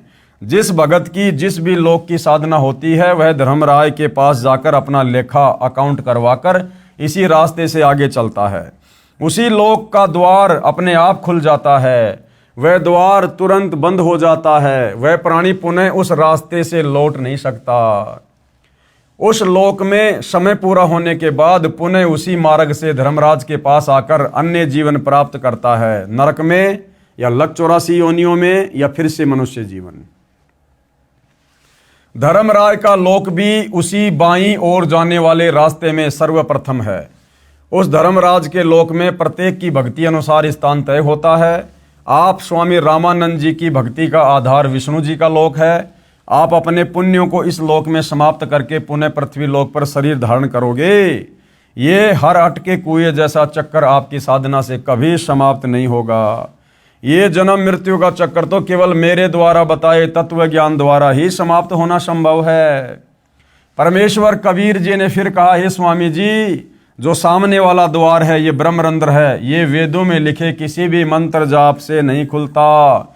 ये तो मेरे द्वारा बताए सत्य नाम जो 2 मंत्र का होता है, एक ओम मंत्र तथा दूसरा तत्, ये तत् सांकेतिक है। वास्तविक नाम मंत्र तो उपदेश लेने वाले को बताया जाएगा, इसके जाप से खुलता है। ऐसा कहकर परमेश्वर कबीर जी ने सत्य नाम 2 मंत्रों के नाम का जाप किया और तुरंत ही सामने वाला द्वार ब्रह्मरंध्र खुल गया। परमेश्वर कबीर जी अपने साथ स्वामी रामानंद जी की आत्मा को लेकर उस ब्रह्मरंध्र में प्रवेश कर गए। उसके पश्चात वह द्वार तुरंत बंद हो गया। उस द्वार से निकलकर लंबा रास्ता तय किया, ब्रह्मलोक में गए। आगे फिर 3 रास्ते हैं। बाईं ओर एक रास्ता महास्वर्ग में जाता है। उस महास्वर्ग में नकली डुप्लीकेट सतलोक, अलखलोक, अगमलोक तथा अनामी लोकों की रचना काल ब्रह्म ने अपनी पत्नी दुर्गा से करवा रखी है, प्राणियों को धोखा देने के लिए। उन सभी नकली लोकों को दिखाकर वापस आए। दाईं ओर सप्तपुरी, ध्रुवपुरी आदि लोक हैं। सामने वाला द्वार वहां जाता है जहां पर गीता ज्ञानदाता काल ब्रह्म अपनी योग माया से छुपा रहता है। वहां 3 स्थान बनाए हैं। एक रजोगुण प्रधान क्षेत्र है जिसमें काल ब्रह्म तथा दुर्गा ये पति पत्नी रूप में साकार रूप में रहते हैं। उस समय जिस पुत्र का जन्म होता है वह रजोगुण युक्त होता है, उसका नाम ब्रह्मा रख देता है। उस बालक को युवा होने तक अचेत रखकर परवरिश करते हैं। युवा होने पर काल ब्रह्म स्वयं विष्णु रूप धारण करके अपनी नाभि से कमल का फूल प्रकट करता है। उस कमल के फूल पर युवा अवस्था प्राप्त होने पर ब्रह्मा जी को रखकर सचेत कर देता है। इसी प्रकार शतोगुण प्रधान क्षेत्र बनाया है। उसमें दोनों दुर्गा व काल ब्रह्म पति पत्नी रूप में रहकर अन्य पुत्र शतोगुण प्रधान उत्पन्न करते हैं। उसका नाम विष्णु रखते हैं। उसे भी युवा होने तक अचेत रखते हैं। शेष सैया पर सचेत करते हैं। अन्य शेष नाग ब्रह्म ही अपनी शक्ति से उत्पन्न करता है। इसी प्रकार एक तमोगुण प्रधान क्षेत्र बनाया है। उसमें वे दोनों दुर्गा तथा काल ब्रह्म पति पत्नी व्यवहार से तमोगुण प्रधान पुत्र उत्पन्न करते हैं। उसका नाम शिव रखते हैं। उसे भी युवा अवस्था प्राप्त होने तक अचेत रखते हैं। युवा होने पर तीनों को सचेत करके इनका विवाह ये प्रकृति दुर्गा द्वारा उत्पन्न तीनों लड़कियों से करते हैं। इस प्रकार ये काल ब्रह्म अपना सृष्टि चक्र चलाता है। ये सारी बातें पंडित रामानंद जी को कबीर परमेश्वर जी ने आंखों से दिखाई। परमेश्वर कबीर जी ने स्वामी रामानंद जी को वह रास्ता दिखाया तथा 21वें ब्रह्मांड में फिर 3 रास्ते हैं। बाईं ओर फिर नकली सतलोक, अलखलोक, अगमलोक तथा अनामी लोक की रचना की हुई है और दाईं ओर 12 भक्तों का निवास स्थान बनाया है, जिसको अपना ज्ञान प्रचारक बनाकर जनता को शास्त्र विरुद्ध ज्ञान पर आधारित करवाता है। और उन 12 भक्तों में से वर्तमान में उसने पृथ्वी पर भेज रखे हैं राधा स्वामी पंथ वाले, धन धन सतगुरु पंथ वाले, जय गुरुदेव पंथ वाले, निरंकारी पंथ वाले। ये उन्हीं 12 आत्माओं में से हैं। सामने वाला द्वार ये तपतशिला की ओर जाता है, जहां पर ये काल ब्रह्म 1 लाख मानव शरीरधारी प्राणियों के सूक्ष्म शरीरों को तपाकर उनसे मैल निकाल कर खाता है। उस काल ब्रह्म के उस लोक के ऊपर एक द्वार है जो परब्रह्म अक्षर पुरुष के 7 संग ब्रह्मांडों में खुलता है। परब्रह्म के ब्रह्मांडों के अंतिम सिरे पर एक द्वार है जो सत्य पुरुष अर्थात परम अक्षर ब्रह्म के लोक सतलोक की भंवर गुफा में खुलता है। फिर आगे सतलोक है जो वास्तविक सतलोक है। सतलोक में पूर्ण परमात्मा कबीर जी अन्य तेजोमय मानव सदृश शरीर में एक गुंबज में एक ऊंचे सिंहासन पर विराजमान है।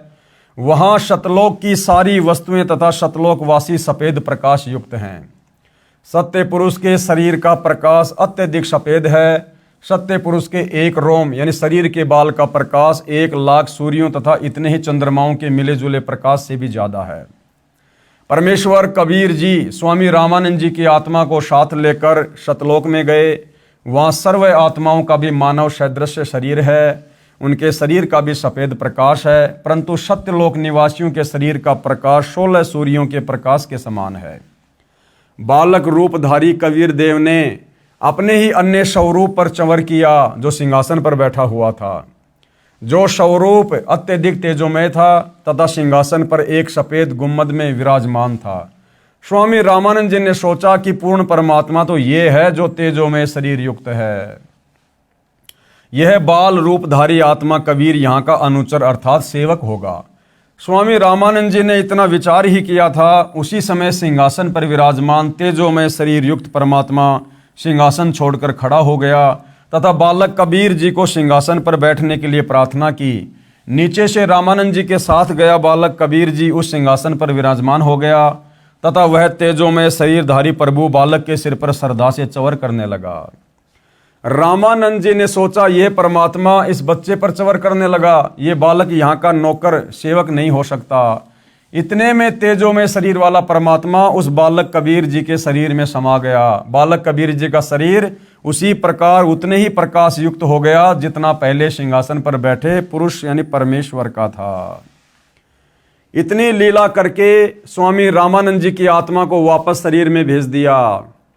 महर्षि रामानंद जी ने आंखें खोलकर देखा तो बालक रूपधारी परमेश्वर कबीर को सामने भी बैठा पाया। महर्षि रामानंद जी को पूर्ण विश्वास हो गया कि ये बालक कबीर जी ही परम अक्षर ब्रह्म अर्थात वासुदेव कुल का मालिक है। दोनों स्थानों पर ऊपर सतलोक में तथा नीचे पृथ्वी लोक में ये स्वयं ही लीला कर रहा है। यही परम दिव्य पुरुष अर्थात आदि पुरुष है।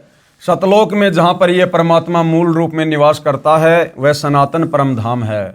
परमेश्वर कबीर जी ने इसी प्रकार संत गरीबदास जी महाराज छुडानी हरियाणा वाले को सर्व ब्रह्मांडों को प्रत्यक्ष दिखाया था, उनका ज्ञान योग खोल दिया था तथा परमेश्वर ने गरीबदास जी महाराज को स्वामी रामानंद जी के विषय में बताया था कि किस प्रकार मैंने स्वामी जी को शरण में लिया था। महाराज गरीबदास जी ने अपनी अमृतवाणी में उल्लेख किया है, तहाँ वहाँ चित चक्रित भया देख फजल दरबार, गरीबदास सिजदा किया हम पाए दीदार।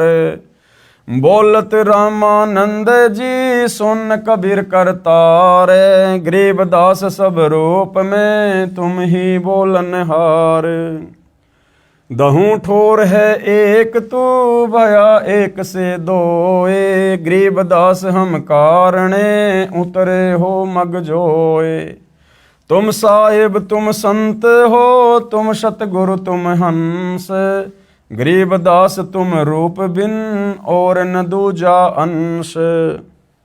तुम स्वामी मैं बाल बुद्धि भरम कर्म किए नाश, गरीबदास निज ब्रह्म तुम हमरे दृढ़ विश्वास। सुन बे सुन से तुम परे उरे से हमरे तीर, गरीबदास सरभंग में अविगत पुरुष कबीर। कोटि कोटि सिजदा किए कोटि कोटि प्रणाम, गरीबदास अनहद अधर हम पर से तुम धाम। बोले रामानंद जी सुनो कबीर सुभान, गरीबदास मुक्ता भये उदरे पिंड और प्राण। उपरोक्त वाणी का भावार्थ, सतलोक में तथा काशी नगर में पृथ्वी पर दोनों स्थानों पर परमात्मा कबीर जी को देखकर स्वामी रामानंद जी ने कहा है, कबीर परमात्मा आप दोनों स्थानों पर लीला कर रहे हो। आप ही निज ब्रह्म अर्थात गीता अध्याय 15 श्लोक 17 में कहा है कि उत्तम पुरुष अर्थात वास्तविक परमेश्वर तो क्षर पुरुष यानी काल ब्रह्म तथा अक्षर पुरुष यानी पर ब्रह्म से अन्य ही है। वही परमात्मा कहा जाता है जो तीनों लोकों में प्रवेश करके सबका धारण पोषण करता है, वह परम अक्षर ब्रह्म आप ही हैं। आप ही की शक्ति से सर्व प्राणी गति कर रहे हैं। मैंने आपका वह सनातन परम धाम आंखों देखा है तथा वास्तविक अनहद धुन तो ऊपर सतलोक में है। ऐसा कहकर स्वामी रामानंद जी ने कबीर परमेश्वर के चरणों में कोटि कोटि प्रणाम किया तथा कहा, आप परमेश्वर हो, आप ही सतगुरु तथा आप ही तत्वदर्शी संत हो। आप ही हंस अर्थात नीर चीर को भिन्न भिन्न करने वाले सच्चे भगत के गुणों युक्त हो। कबीर भगत नाम से यहाँ पर प्रसिद्धि हो, वास्तव में आप परमात्मा हो, मैं आपका भगत, आप मेरे गुरु जी। 104 वर्ष का वो महात्मा स्वामी रामानंद कबीर परमेश्वर जी से कह रहा कि मैं आपका शिष्य और आप मेरे गुरु जी हो। परमेश्वर कबीर जी ने कहा, हे स्वामी जी, गुरु जी तो आप ही रहो, मैं आपका शिष्य हूं। यह गुरु परंपरा बनाए रखने के लिए अति आवश्यक है। यदि आप मेरे गुरु जी के रूप में नहीं रहोगे तो भविष्य में संत व भगत कहा करेंगे कि गुरु बनाने की क्या आवश्यकता है। क्या कहेंगे कि गुरु बनाने की कोई आवश्यकता नहीं है, सीधा ही परमात्मा से ही संपर्क करो। कबीर ने भी गुरु नहीं बनाया था। हे स्वामी जी, काल प्रेरित व्यक्ति ऐसी ऐसी बातें बनाकर श्रद्धालुओं को भक्ति की दिशा से भ्रष्ट किया करेंगे तथा काल के जाल में फांसे रखेंगे। इसलिए संसार की दृष्टि में आप मेरे गुरुजी की भूमिका कीजिए तथा वास्तव में जो साधना की विधि मैं बताऊं आप वैसे भक्ति कीजिए। स्वामी रामानंद जी ने कबीर परमेश्वर जी की बात को स्वीकार किया। कबीर परमेश्वर जी एक रूप में स्वामी रामानंद जी को तत्व ज्ञान सुना रहे थे तथा अन्य रूप धारण करके कुछ ही समय उपरांत अपने घर पर आ गए, क्योंकि वहां नीरू तथा नीमा अति चिंतित थे। बच्चे को सकुशल घर लौट आने पर नीरू तथा नीमा ने परमेश्वर का शुक्रिया किया। यानी एक रूप में तो परमात्मा वहां पर पंडित रामानंद जी को सारे ब्रह्मांड दिखा रहे हैं और दूसरे रूप में परमात्मा वापस अपनी झोपड़ी में जाकर सो गए, क्योंकि उनके मुंह बोले माता पिता बहुत ज़्यादा चिंतित थे कि हमारे बच्चे कबीर को लेकर गए हैं, ना जाने उसके साथ में क्या क्या करेंगे। अपने बच्चे कबीर को सीने से लगाकर नीमा रोने लगी तथा बच्चे को अपने पति नीरू के पास ले गई। नीरू ने भी बच्चे कबीर से प्यार किया। नीरू ने पूछा, बेटा आपको उन ब्राह्मणों ने मारा तो नहीं? कबीर जी बोले, नहीं पिताजी, स्वामी रामानंद जी बहुत अच्छे हैं, मैंने उनको गुरु बना लिया है। उन्होंने मुझको सब ब्राह्मण समाज के समक्ष सीने से लगाकर कहा है कि ये मेरा शिष्य है। आज से मैं सर्व हिंदू समाज के सर्व जातियों के व्यक्तियों को शिष्य बनाया करूंगा। माता पिता नीरू तथा नीमा अति प्रसन्न हुए तथा घर के कार्य में व्यस्त हो गए। स्वामी रामानंद जी ने कहा, हे कबीर जी, हम सबकी बुद्धि पर पत्थर पड़े थे, आपने ही अज्ञान रूपी पत्थरों को हटाया है। बड़े पुण्य कर्मों से आपका दर्शन सुलभ हुआ है। यह शब्द अगम निगम बोध के पेज नंबर 38 पर लिखा है। मेरा नाम कबीरा, हूं जगत गुरु जाहिरा, तीन लोक में यश है मेरा, त्रिकुटी है अस्ताना, 5 3 हम ही ने कीने, जाते रचा जिहाना। 5 3 यानी ये ब्रह्मा विष्णु महेश और दुर्गा और काल परमात्मा कहते हैं, इनको मैंने ही बनाया है, जिससे 21 ब्रह्मांड की सृष्टि चला रहा हूँ। गगन मंडल में बासा मेरा, यानी सतलोक में 9वें कमल परमाणा, और ब्रह्म बीज हम ही से आया, बनी जो मूर्ति नाना। ये जो ब्रह्म है 21 ब्रह्मांड का स्वामी परमात्मा कहते हैं, ये भी हमारे से उत्पन्न है। शंखों लहर मेहर की उपजय बाजे अनहद बाजा, गुप्त भेद वाही को देंगे शरण हमारी आजा। बहुबंधन से लेऊं छुड़ाई, निर्मल करूं शरीरा, सुर नर मुनि कोई भेद न पावे, पावे संत गंभीरा। वेद कतेब में भेद न पूरा, काल जाल जंजाला, कहे कबीर सुनो गुरु रामानंद, करूं अमर ज्ञान उजाला। अब विश्व की उत्पत्ति सृष्टि रचना का ज्ञान कराता हूं। क्या कह रहे हैं परमात्मा? अब विश्व की उत्पत्ति अर्थात सृष्टि रचना का ज्ञान कराता हूं, जो स्वयं परमेश्वर ने अपने द्वारा रचित जगत का ज्ञान बताया है। कृपया आगे पढ़िए। तो भाइयों और बहनों, ये पवित्र पुस्तक हिंदू साहिबान नहीं समझे गीता वेद पुराण, इसका 12वां अध्याय है और संक्षिप्त सृष्टि रचना को परमेश्वर समझा रहे हैं कि सृष्टि की रचना कैसे हुई है। ये ब्रह्मा विष्णु महेश कौन है, कहाँ से आए हैं, वास्तव में इनका जनक कौन है, ये दुर्गा और काल कहाँ से आए हैं, 21 ब्रह्मांड इस ब्रह्म को किसने दिए हैं। इस काल ब्रह्म को रोजाना 1 लाख मानव शरीरधारी प्राणियों को तपतशिला पर भून भून कर खाने का श्राप क्यों लगा है? इस काल ने ऐसा क्या किया था जो सभी आत्माओं को काल के साथ सतलोक से यहाँ भेजना पड़ा? हम जो ये कर्मदंड भोग रहे हैं इसका क्या कारण है? गधे कुत्ते सुअर बन रहे हैं, जन्म रहे, मर रहे हैं। तो भाई और बहनों, जब तक हम सृष्टि रचना से परिचित नहीं होंगे, यानी ये बखेड़ा क्या है, तब तक भाई और बहनों हमारी भक्ति में वो दृढ़ लगन नहीं लग सकती है। हम कभी भी डगमग हो सकते हैं, कोई भी हमें भ्रमित कर सकता है। तो सृष्टि रचना का ज्ञान होना अति आवश्यक है। और ये जो सृष्टि रचना है ये सतगुरु रामपाल जी ने ही अपने ही धर्मशास्त्रों से निकाल कर हमें दी है। यानी ये सतज्ञान थोड़ा थोड़ा हमारे पवित्र शास्त्रों में है, लेकिन हमारे धर्मगुरु तत्व ज्ञान के अभाव में हमें सृष्टि रचना से परिचित नहीं करवा पाए।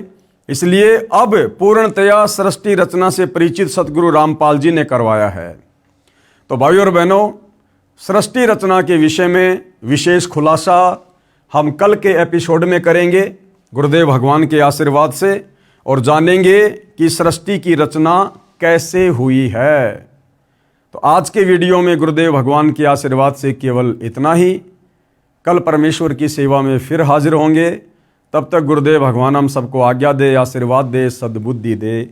बंदी छोड़ सतगुरु रामपाल जी भगवान की जय हो।